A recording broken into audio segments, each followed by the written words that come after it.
Hello, and welcome to episode 595 of the official EstablishTheRun.com podcast. My name is Adam Levitan, as always, joined by Evan Silva, and it is August.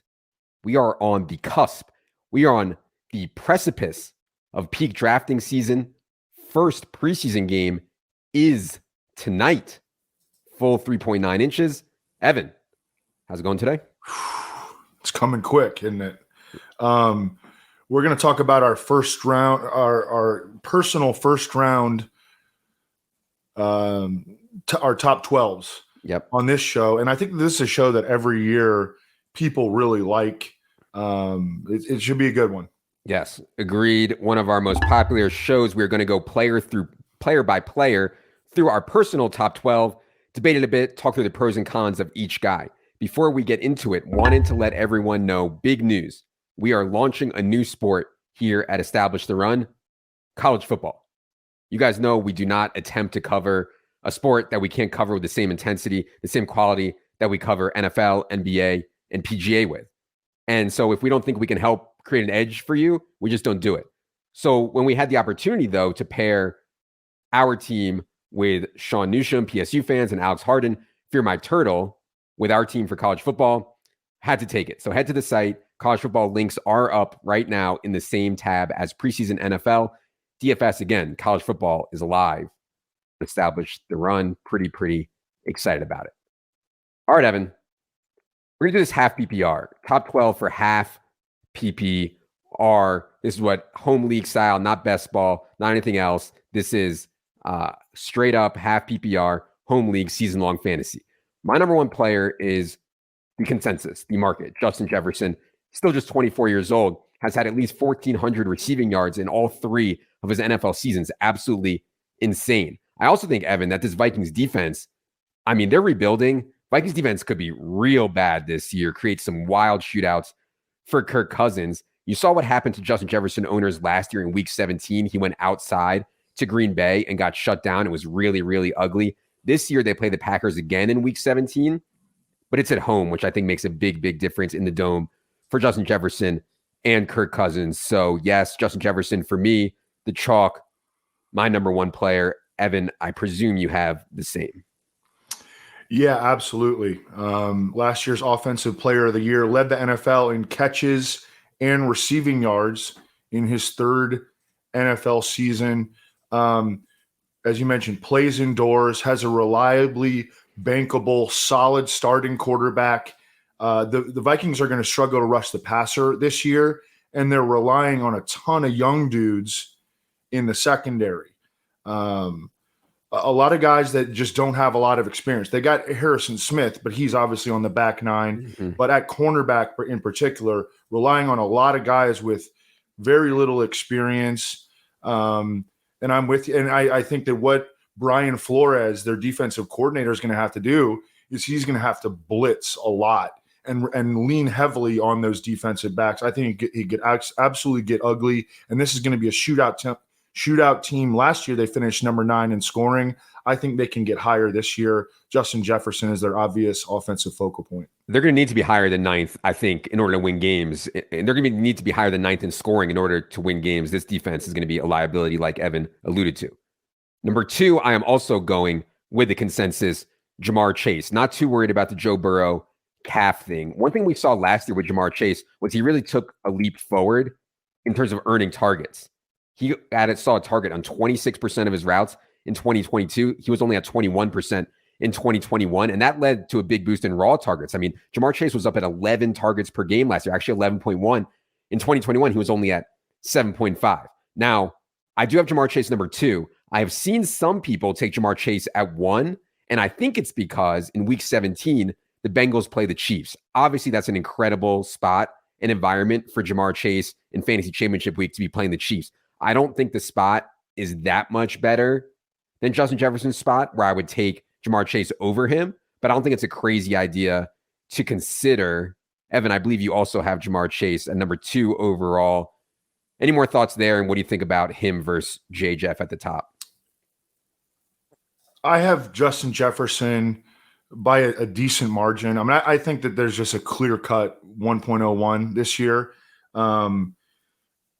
And I think Jamar Chase is sort of in a little bit of his own bucket, along with Tyreek Hill, Cooper Kupp, and then Christian McCaffrey, if you want to take a running back that high. Last year, Jamar Chase was the wide receiver 4 overall in PPR points per game. He just turned 23 years old. Mm-hmm. He also missed some time with a hip injury. He's back at 100%. Elite talent with an elite quarterback 1 in Joe Burrow. There is some concern, I would say, with Joe Burrow, but it sounds like he's going to be ready for week 1. And I haven't moved him down. I haven't moved down Jamar Chase. A 1.02 for Jamar Chase. Okay, I think that Jefferson and Chase are a tier. And it sounds like Evan has Justin Jefferson in a tier of his own, which I think is totally fair. After that, you can make a case for a lot of different guys because I think this next tier in round 1 is pretty bunched up. For me, my number 3 player is Tyreek Hill. Led the entire NFL last season, his first season in Miami, in targets per route run. 32% of his routes resulted in a target.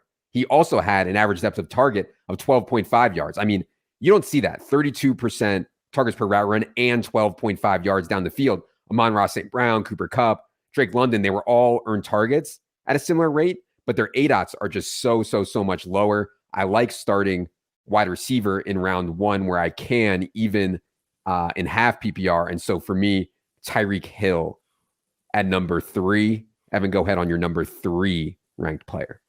It's Tyreek Hill. Okay. And, there was some concern that he might face a suspension. Did you see the video of this?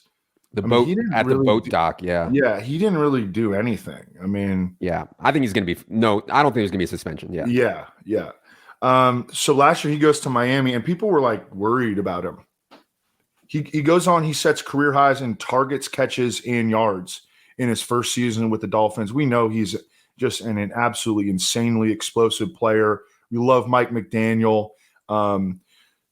Tua is pretty good. I mean, he's a really good ball distributor. So there just really aren't very many concerns here over Tyreek Hill, I don't think. Yeah, I mean, massive week-to-week ceiling, like slate-breaking ceiling. I mean, all these guys, obviously, but Tyreek Hill is just outrageous. Okay. My number 4 player is Christian McCaffrey. Just an absurd role in terms of high-value touches. In 11 games with the 49ers last year, Christian McCaffrey saw 6.5 targets and 14.4 carries, and he was 12th in the entire league in carries from inside the 5. I know I said I prefer to lean wide receiver where I can. The reason that I have Christian McCaffrey over other wide receivers available, which I'll get to next, is systemic risk. Like 49ers are going to be good. They're going to have a good defense. They're going to be efficient. They're going to be coached really well. I'm not sure I can say that about everyone else. So I think Christian McCaffrey is really safe. I know people are going to say Christian McCaffrey is a candidate to get hurt. Of course, he is a candidate to get hurt. He plays running back in the NFL. He didn't get hurt last year. He's really, likely to get hurt this year, given how many times he touches the ball, but no more likely than any other running back is. So number 4 overall for me this year is indeed Christian McCaffrey. Evan, go ahead on your number 4. My number 4 is Christian McCaffrey. Okay. And if you remember last year, we're kind of complaining a little bit that Elijah Mitchell was getting too many touches and kind of eating into Christian McCaffrey a little bit after Christian McCaffrey got traded to the 49ers. Christian McCaffrey still in 13 games with the 49ers averaged 111.3 total yards and 1.1 touchdowns per game. The offense is bankable. I like the fact that Trey Lance is, I would say he's kind of almost out of the picture. Oh, yeah. At this point, I would rather have a ball distributor like Brock Purdy or even Sam Darnold at quarterback. Agreed. For the dump offs for Christian McCaffrey. So again, I think he's actually the easy number 1 overall fantasy running back, and it just comes down to personal preference. Hey, do you want to take a running back in the top 4? I'm willing to take him 4th overall. Okay. Number 5, and what I was just referring to, is I think it's close between Cooper Kupp, Christian McCaffrey, and Tyreek Hill. The reason I have Cooper Kupp number 5 is systemic risk in the Rams. So if you just look at Cooper Kupp in a vacuum, he could be the number 1 overall pick. He had the best wide receiver season of all time in 2021. Last year, he was on pace for 153 catches, 1,727 yards, 13 touchdowns when he went down with injury. They added very little target competition. It's the same scheme. It's the same quarterback. The reason I have Kupp behind McCaffrey, Tyreek Hill, Jamar Chase, and Justin Jefferson is a few things. First, Cooper Kupp now has a torn ACL and ankle surgery on his body at 30 years old. Second, Matthew Stafford has had some elbow and weird like neck things that I think are a little bit scary. And lastly, this Rams team is paper thin and could be really bad. I think there's some implosion risk at the team level. So I can make a case for Cooper Kupp to be number 1. I have him number 5. For those reasons, Evan, I believe you also have Cooper Kupp number 5. Yeah, and the injury stuff is a little bit concerning. And I mean, his quarterback situation is a little bit concerning too. I mean, how bankable is Matthew Stafford's health? Yep. But from weeks 1 through 9 last season, when both Cooper Kupp and Matthew Stafford were healthy, Cooper Kupp was the overall wide receiver 1 in fantasy. Yep. He averaged 11.6 targets per game during that span. Look at the freaking shortage of talent on the Rams right now. Like, there is no target competition. I feel like it's Cooper Kupp and then Tyler Higbee, who, by the way, is like a screaming value. Obviously not a top 12 overall player, but he projects for a huge target share. Yeah. But Cooper Kupp is clearly, the focal point of this offense. He's getting up there a little bit in age. He just turned 30 years old. I've seen some of the Twitter docs express concern about his recovery. I mean, his high ankle sprain was serious enough that he needed surgery. Yeah, on that. Talk to Stefania Bell about this one. She didn't seem worried at all. Tightrope surgery, same surgery that Tony Pollard had, and they didn't even have to like put screws in. I mean, everybody should listen to Stefania talk about this because I think it would assuage some fears. I think there's an accumulation of injuries though on Cooper Kupp is what Evan. Part of the thing that Evan's saying, like ankle, knee, 30 years old. So there's a little bit there of accumulation. And I don't think anybody should be surprised if Cooper Kupp leads the NFL in targets and catches this year. So awesome top 5 pick. And that's right where I've got him, 1.05. All right. We've been in lockstep too much here, Evan. Now it's going to start to get a bit spicy. Number 6 overall, I have Travis Kelce. Now, the Chiefs led the entire NFL in pass rate over expectation last year. They've been among the leaders in that category every year of Patrick Mahomes' career. Patrick Mahomes has thrown for 4,700 yards or more in 5 of his 6 seasons as a starter. He's going to get there, right? He's going to throw for 4,500, 5,000 yards. He's just too good not to. So how does Patrick Mahomes get there? I don't think it's through Kadarius Toney volume. I don't think MVS is going to earn more than 4 or 5 targets per game. We know what he is at this point. Maybe Sky Moore can have like a Juju type season. Anything more than that or a lot more than that would surprise me. Richie James, Rashee Rice, whatever. I think Justin Ross is getting massively overrated right now. Justin Watson's an empty body. All this is, my point is just that if Mahomes is going to get there, it's going to be a ton of Kelce again. And I want to bet on Mahomes getting there. And if we're talking about raw underlying metrics, I mean, Kelce's are better than most wide receivers, and you get to fill the tight end spot with him. So I know he's getting old right now. I know I've made so many jokes about the age model, et cetera, et cetera. I just don't see how the Chiefs are going to get there in their pass game without Kelce doing it his way and in a big way again. So I have Kelce 6 overall. Evan, go ahead. So I was huge on Travis Kelce last year. I think he was one of my highest owned players in like all formats.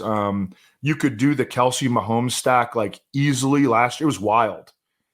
I had him like 11th overall, and I have him 11th overall again this year. Mm-hmm.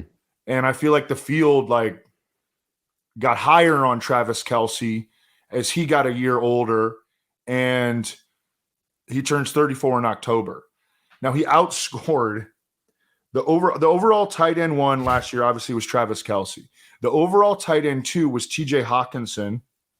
Travis Kelce outscored TJ Hawkinson by almost 100 PPR points last year. So he's in a tier unto his own, but I'm like just right the same where I was on him last year, nailed him, and the field got higher on him. Yeah. And I'm staying put. Like I have him as a first round pick. I think that's good for a 34-year-old tight end. I don't need him any higher than number 11 overall. Yeah, I think the difference from last year is that there's more questions, at least for me, around some of these guys that we're going to talk about next, in other words. So yeah, that's just the biggest thing for me. I agree with you, though, that, it's totally fair to have him 11th. Evan, why don't you tell the people who you have 6th overall there? I said I have Travis Kelce 6th overall. Evan, who do you have 6th overall? I have Austin Eckler 6th overall. And this is a big bet on the Chargers offense, number 1, which I think can absolutely explode. I know that Leone's really big on the Chargers offense under Kellen Moore. They're going to run a ton of plays, score a ton of points. Austin Eckler is like they're locked in feature back.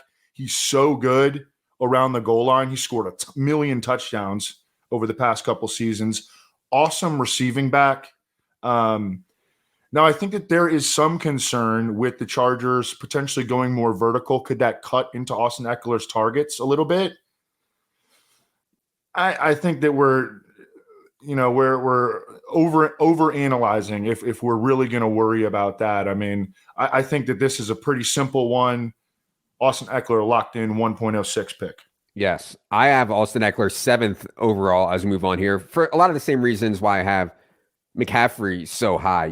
Just like Eli Mitchell is going to chew up some work for the 49ers, Josh Kelly or someone else is going to chew up some work too. But Eckler, in terms of high value touches in the pass game, Eckler around the goal line, just an incredible amount of outs to get there. And as Evan alluded to, I want to bet on the Chargers offense, most likely team in the league to lead the NFL in plays per game.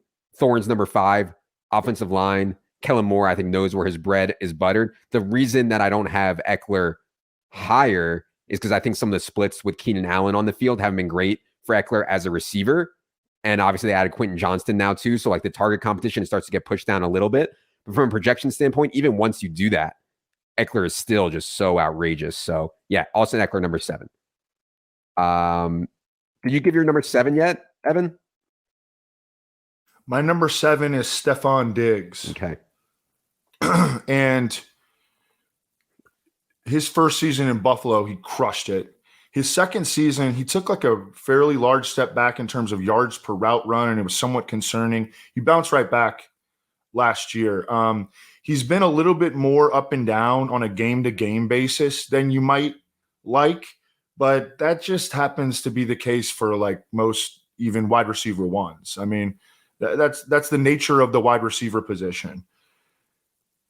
Ultimately, over 3 seasons in Buffalo, Stephon Diggs is averaging 113 catches for 1,397 yards and 10 touchdowns per season. That's pretty good. And if you look at, like, they didn't really bring in any imposing target competition.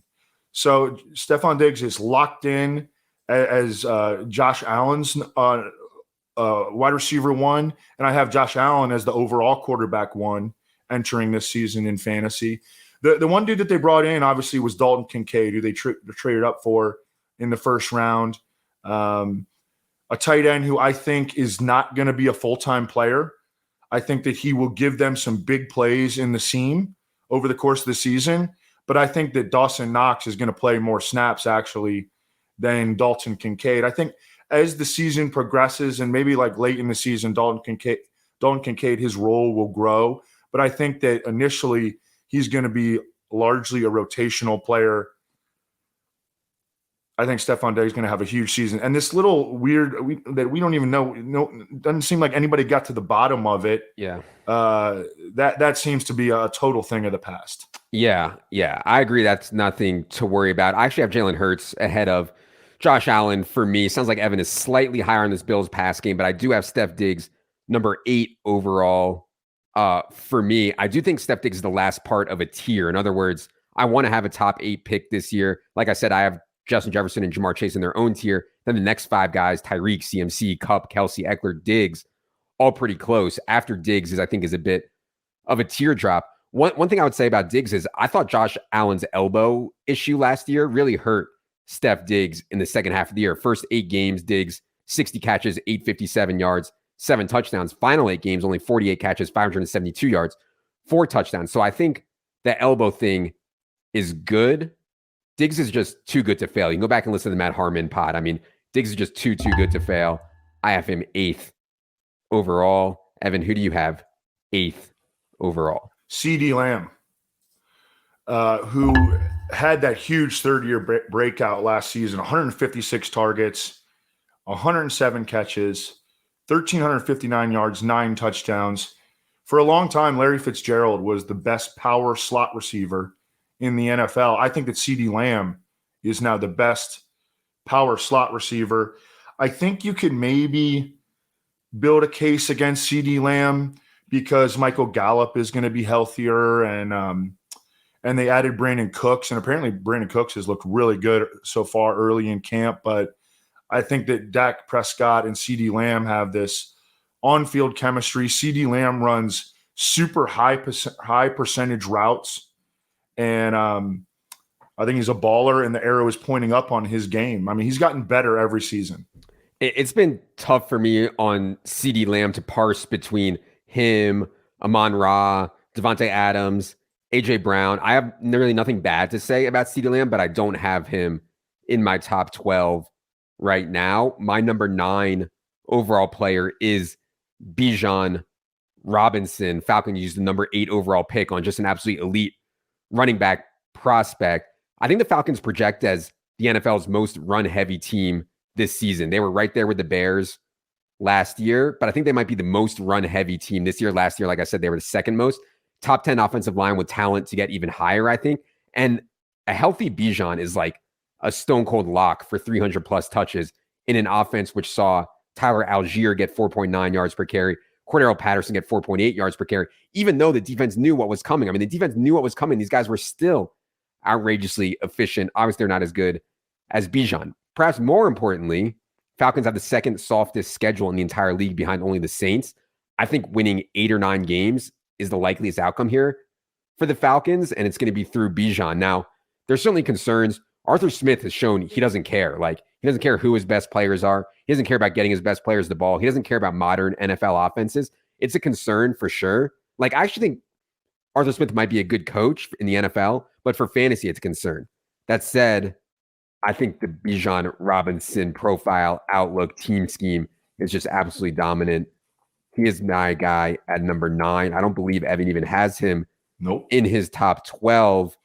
Evan, just like I don't have CeeDee in my top 12. But yeah, any response to that, Evan, and then go ahead with your number 9 guy. Yeah, so I've gone back and forth on Bijan Robinson. Initially, I think I might have had him like even number 6 overall. I've got him down to like, I think 13 or 16. I kind of, tweak it all the time. So I don't know the exact number, but I've just kind of gone back and forth on him. And that's from doing the Falcons fantasy preview. And really just what you said, that, I think that there is absolutely a scenario where Tyler Algier, who, by the way, I think is an awesome late round pick, Tyler Algier, who just set the Falcons rookie rushing record, went for over 1,000 yards last year. I think that he is going to remain involved. And I think that CPAT can remain involved.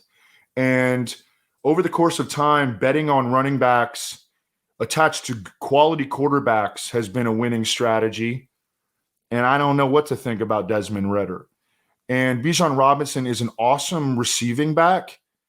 However, I think that he may go underutilized as a receiver because the Falcons just aren't going to throw very much. So all of a sudden, if he ends up in like a 3-man backfield in a low-scoring offense and he only catches like 30 balls, then I think you're left a little bit disappointed.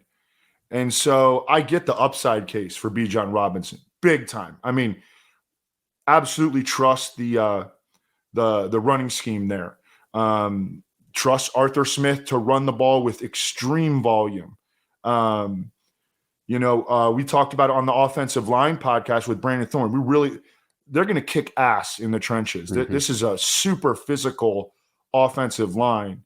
But I just think that there are just enough concerns here for Bijan Robinson that I'm not getting him in drafts. Yeah. Evan's latest 150, which you can see in the draft kit, has Bijan at 13 overall, just behind a running back who we'll get to here in a little bit. So those are all fair points. I think, we are in the same range. I have him 9. Evan has him 13. I think Evan's points are fair as well. Evan, who do you have 9? I tweeted about Bijan Robinson the other day, and I said that that I don't have him in the first round, and everybody's like, "What?" I mean, people are taking him as a top 5 pick. Yeah. Okay. Next, I 9. We're up to number 9 for you, Evan. Number 9, I have AJ Brown, who, last year there was concern about him going to Philly, and he just goes in and career best 88 catches for almost 1,500 yards and 11 receiving touchdowns. My comparison for him for years has been Terrell Owens, and I mean, I think that he's there. The Eagles did not bring in target competition, and we love these like condensed offenses. So the Eagles are going to run the ball a lot. However, the balls are going to go to AJ Brown and Devontae Smith and a little bit of Dallas Goddard, who I have as like a top 7 or 8 fantasy tight end. But AJ Brown is going to get plenty of pass volume and target volume, and even going back to Tennessee, like who they didn't throw the ball a lot, he could get the job done. And so I don't know, awesome player. Continually ascending quarterback. I was just reading a practice report from Jimmy Kemsky about Jalen Hurts, and Jalen Hurts, who gets better every single year. Yeah. And he's been doing this for like 5 years, like markedly better every single year, is having a better camp this year than he did last year when he was like top 2 or top 3 in MVP voting. Yeah. Yeah. I absolutely love it. I actually have AJ Brown 12th, and I thought maybe that was a little high, but I love to see Evan having him 9th. One point I'll make on AJ Brown here while we're talking about him, again, I have him 12th. The Eagles' schedule last year was like the softest I've ever seen. This year's way, way harder. I mean, last year, and so I know people think, and it's mostly true or somewhat true, that the Eagles are an extreme run-heavy team. They were only 24th in raw pass attempts last year, but they were 13th in pass rate over expectation. And there were games last year where they came out very, very throw heavy. And in close games, I just think they want to throw it a decent amount. And so I think Jalen Hurts in more competitive games this year could actually end up top 10 or top 12 in pass attempts. And obviously that would make it an absolute smash for AJ Brown, who, like Evan said, is an absolute baller. So again, I have AJ Brown 12th. My number 10 ranked player is Nick Chubb, who also I do not believe is in Evan's top 12.